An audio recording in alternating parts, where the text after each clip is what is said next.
Assalamualaikum dan salam Ramadan. Bulletin UKAS edisi tengah hari 24 April 2021 bersama saya Vivi Mirza Ika. Tumpuan berita. Program Sumbangsih Raya Gawai merupakan usaha Kerajaan Sarawak untuk mengiktiraf serta menghargai pengorbanan dan komitmen para petugas barisan hadapan di negeri ini semasa sambutan perayaan khususnya mendepani pandemik COVID-19. Selepas menyempurnakan simbolik penyerahan di Kuching pada Jumaat, Menteri Kebajikan Kesejahteraan Komuniti, Wanita, Keluarga dan Pembangunan Kanak-kanak Sarawak, Datuk Seri Fatimah Abdullah berkata, bagi tahun ini kerajaan negeri menyerahkan sumbangsih raya gawai dengan norma baharu berbeza dari tahun sebelum. Menurut beliau, setakat ini pihaknya telah menyerahkan sumbangan tersebut kepada 15 agensi bermula 22 hingga 23 April 2021. Dan tahun ini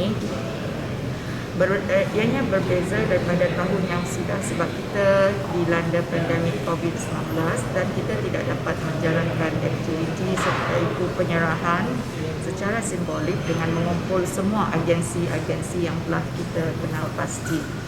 Jadi dengan sebab itu kita telah membuat satu strategi di mana kita sendiri sampaikan kepada agensi-agensi tersebut dengan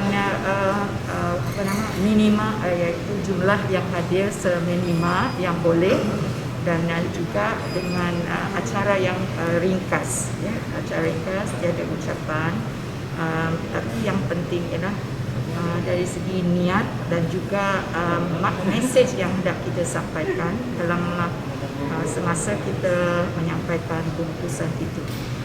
Sebanyak 10,050 kotak sumbangsih raya gawai disediakan pada tahun ini telah diagihkan kepada agensi-agensi yang terlibat seperti yang tertera.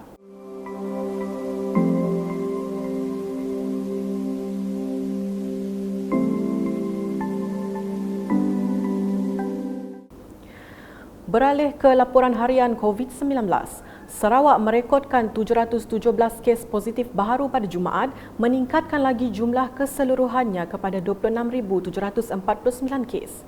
Kenyataan media Jawatan Kuasa Pengurusan Bencana Negeri JPBN Sarawak menyatakan daerah-daerah yang merekodkan kes adalah seperti berikut.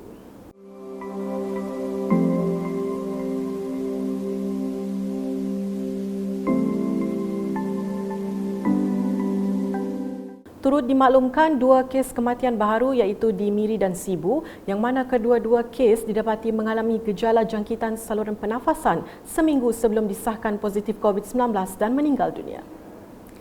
Sementara itu, JPBN Sarawak turut melaporkan terdapat dua kluster baharu diisytiharkan iaitu kluster Jalan Roban Lama Saratok dan kluster Jalan Selirik Kapit. Kluster Jalan Roban Lama dikesan dari komuniti yang telah merebak melalui kontak rapat dalam kalangan kaki tangan dan pelajar di sebuah kolej tingkatan 6 di Jalan Roban Lama. Manakala jangkitan kluster Jalan Selirik berlaku melalui aktiviti gotong royong yang telah dijalankan di asrama sebuah sekolah menengah di Jalan Selirik serta pergaulan rapat di antara pelajar dan juga kaki tangan sekolah. Sehubungan itu, jumlah keseluruhan kluster yang masih aktif setakat ini adalah 56. Tambah kenyataan sama, daerah Kabung kini bertukar ke status jingga daripada kuning setelah merekodkan 23 kes jangkitan tempatan dalam tempoh 14 hari. Berita seterusnya, semua pantri di pejabat kerajaan di Sibu akan diarahkan tutup sebagai usaha memutuskan penularan wabak COVID-19 di tempat kerja. Menteri Muda Perumahan dan Kesihatan Awam merangkap adu nangka, Dr. Anwar Rapai turut menasihati kaki tangan jabatan kerajaan atau syarikat swasta untuk tidak makan di pantri kerana ia dikatakan menjadi punca utama penularan wabak itu di tempat kerja. And one of that we identified is the pantry. You know, because pantry is small and closed, and they don't wear masks in the pantry because they're itching. So we strongly advise for all staff in whatever workplace they have, do not eat at the pantry. And even the Tuan Resident will also issue to close down all the pantries in the government office. And also we also ask SMC to advise to close down because we think that this is the most important area. Beliau berkata demikian dalam sidang media penguatkuasaan SOP khusus Perintah Kawalan Pergerakan Bersyarat PKPB Daerah Sibu pada Khamis. Dr. Anwar yang juga Menteri Muda Pendidikan, Sains dan Penyelidikan turut menyarankan majikan untuk melakukan saringan terhadap kumpulan pekerja berisiko seperti pemandu, pengawal keselamatan dan pembersih pejabat. We advise also, strongly advise, the employer to advise this group of people to follow strict SOP, because if the employer doesn't ask this group to follow strictly SOP, there might a cluster formed by them in that premise. Okay? Of course, we don't name that premise as a cluster lah. Okay?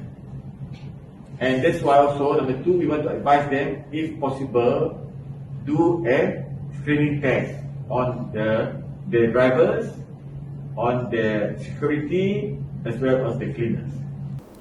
Selanjutnya mengenai program imunisasi COVID-19 kebangsaan bahagian Sri Aman fasa kedua yang telah bermula pada 23 hingga 27 April 2021. Bagi fasa ini ia mengutamakan warga emas, orang kurang upaya dan golongan berpenyakit kronik seperti kencing manis, darah tinggi, buah pinggang dan lain-lain. Pemangku Residen Bahagian Sri Aman, Elvis Didit, semasa meninjau ke pusat pemberian vaksin di Dewan Suara Sri Aman pada Jumaat, melahirkan rasa gembira kerana ramai warga emas hadir untuk mendapatkan vaksin. Pada awalnya kita menyasarkan 80% untuk masyarakat di bahagian Sri Aman untuk mendapat vaksin. Dan dari segi pendaftaran, kita telah melepasi sasaran kita 80% tersebut, dan saya selaku pemangku residen bahagian Sri Aman amat berpuas hati dan juga berterima kasih kepada rakyat di Sri Aman khasnya yang telah menerima nasihat kita dengan begitu baik dan telah memberi respon kepada nasihat yang kita telah berikan selama ini. Sementara itu, Pegawai Kesihatan Bahagian Sri Aman, Dr. Euphrasya Bari memaklumkan seramai 588 individu menerima vaksin tersebut pada hari pertama. Banyak 264 golongan daripada golongan berisiko untuk fasa kedua inilah. Dan sebanyak 324 golongan berisiko akan diberi di Hospital Sri Aman. Salah seorang penerima yang ditemui memberitahu vaksin yang diterima tidak memberi sebarang kesan kepadanya. Pusat pemberian vaksin itu mula dikunjungi penerima seawal jam 8 pagi dan program berlangsung dalam keadaan terkawal. Kata tahu datang sini, ini cocok Marcos ini macam saya. Tidak ada macam-macam dia. Marcos. Berikut pula di Serian. Program imunisasi COVID-19 kebangsaan fasa kedua untuk bahagian itu bermula pada 23 hingga 24 April dan seterusnya pada 30 April 2021. Proses vaksinasi bermula dari jam 8 pagi hingga 4 petang bertempat di Pusat Pemberian Vaksin Dewan Masyarakat Serian. Manakala temu janji vaksinasi seterusnya adalah pada Sabtu dengan jumlah penerima vaksin adalah seramai 336 orang yang berusia 61 hingga 64 tahun. Seterusnya, seramai 144 penerima vaksin berusia antara 23 hingga 83 tahun akan menerima vaksin pada 30 April 2021. Dimaklumkan pada Jumaat, seramai 336 penerima vaksin yang berusia dari 64 hingga 90 tahun telah dihubungi untuk menerima vaksin berkenaan. Seterusnya, pemberian vaksin dos kedua bagi daerah Daro diteruskan pada Khamis dengan membabitkan seramai 68 petugas barisan hadapan bukan KKM. Program bermula jam 9 pagi itu diadakan di Dewan Masyarakat Daro yang merupakan tempat utama pemberian vaksin bagi program imunisasi kebangsaan daerah Daro.